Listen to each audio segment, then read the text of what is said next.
جنوبی دہلی میں واقع تاریخی قطب مینار کے قریب واقع ایک قدیم مسجد کے انہدام نے متعدد سوالات کھڑے کر دیے ہیں۔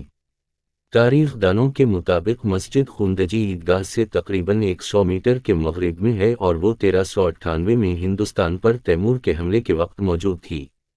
اس کی تعمیر کا سال نامعلوم ہے، لیکن 1853 میں اس کی مرمت کی گئی تھی، جبکہ ڈیلی الاؤنس نے اسے غیر قانونی قرار دے کر منہدم کیا ہے۔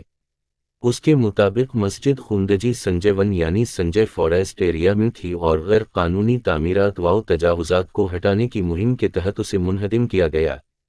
ماہرین کی بات مانیں تو یہ مسجد 13ویں صدی میں تعمیر کی گئی تھی، لہٰذا یہ کیسے کہا جا سکتا ہے کہ یہ سنجے ون فارسٹ ایریا میں ناجائز قبضہ کر کے تعمیر کی گئی تھی، جبکہ سنجے ون کو خود 1994 میں فارسٹ ایریا قرار دیا گیا ہے۔ معروف تاریخ داں رانا صفوی نے راقم سے گفتگو میں کہا کہ مولوی ظفر حسن کی کتاب مانومنٹس آف انڈیا میں مسجد کے پاس نصب کتبے کا ذکر ہے اور کہا گیا ہے کہ یہ بہادر شاہ ظفر کا لکھا ہوا ہے۔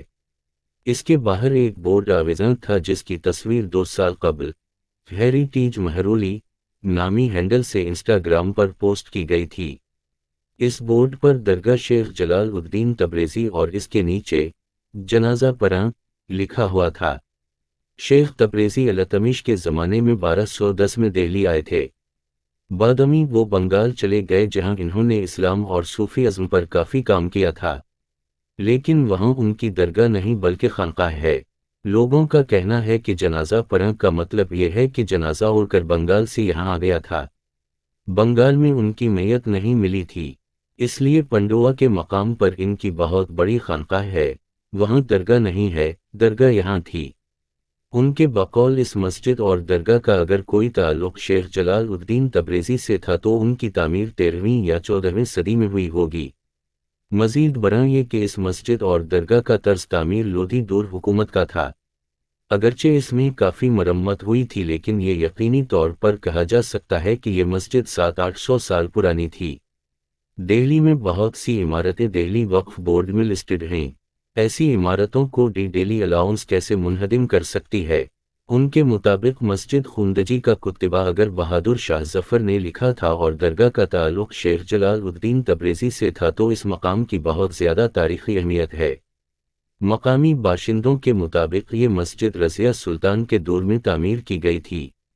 یاد رہے کہ رضیہ سلطان نے 1236 سے 1240 عیسوی تک دہلی پر حکومت کی تھی۔ پچھلے دنوں دہلی کی سنہری باغ مسجد کے انہدام کا تنازع پیدا ہوا تھا، جس کے خلاف سخت احتجاج کیا گیا۔ یہ معاملہ میڈیا میں بھی کافی اچھلا تھا، جس کے بعد اس کے انہدام کا ارادہ فی الحال ملتوی کر دیا گیا، لیکن یہ التوا کب تک رہتا ہے کچھ کہا نہیں جا سکتا۔ لیکن مسجد خوندجی کو چپکے صفحائے ہستی سے مٹا دیا گیا۔ اگر اس کے انہدام کے سلسلے میں مسجد کمیٹی کو کوئی نوٹس ایشو کیا گیا ہوتا تو یہ معاملہ میڈیا میں آ جاتا، شاید اسی لیے ایسا کرنے کے بجائے مجرمانہ انداز میں خاموشی سے اس کو گرا دیا گیا۔ خیال رہے کہ ملک کی متعدد تاریخی اور قدیم مسجدوں پر ہندو تنظیموں کی جانب سے دعوے کیے جا رہے ہیں۔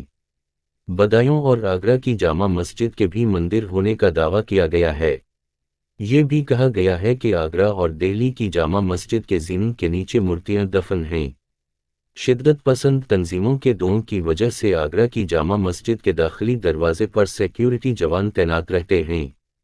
ادھر ایک غلط دعوے کی بنیاد پر گیا نون واپی مسجد کے تہخانے میں مقامی عدالت کی جانب سے پوجا کی اجازت دیے جانے کی وجہ سے وہ معاملہ کافی گرم ہو چکا ہے۔ مسجد کمیٹی کے ایک وکیل محمد اخلاق کے مطابق ہندوؤں کی جانب سے گیان واپی مسجد کے سلسلے میں تقریباً 2 درجن اپیلیں عدالتوں میں داخل ہیں، جن میں الگ الگ مطالبے کیے گئے ہیں۔ بنارسین کے ایک سابق صحافی اور سماجی کارکن عتیق انصاری کے مطابق مسجد کے تہخانے میں پوجا کا دعویٰ بے بنیاد ہے۔ ویاس جی سال میں ایک بار اس کے باہر پنڈال لگا کر پوجا کیا کرتے تھے اور پھر سارا سامان تہخانے میں رکھ دیا جاتا تھا۔ تہخانے میں ٹوٹی مورتیوں کی حقیقت یہ ہے کہ مسجد کی کئی دکانوں کے ہندو کرایہ دار تھے جو مورتیوں کا کاروبار کرتے تھے، وہ بھی اپنی ٹوٹی مورتیاں تہخانے میں ڈال دیتے تھے۔ بعد میں عدالت کے ایک حکم سے تہخانے کی بیریکیڈنگ کر دی گئی اور ٹوٹی مورتیاں اور دوسری چیزیں اندر رہ گئیں۔ اب وہاں مورتیاں پائے جانے اور پوجا کیے جانے کا دعویٰ کیا جا رہا ہے، جبکہ عدالتی فیصلے کے بعد باہر سے مورتیاں لے جا کر اس میں رکھ دی گئیں۔ بہرحال جس طرح تاریخی مسجدوں کے خلاف مہم چلائی جا رہی ہے، اس کے پیش نظر آنے والے دنوں میں کسی اور مسجد کو گرایا جا سکتا ہے۔ دیکھنا یہ ہے کہ اب کس تاریخی مسجد کا نمبر آتا ہے اور مہرولی کی مسجد کے بارے میں عدالت کیا فیصلہ کرتی ہے۔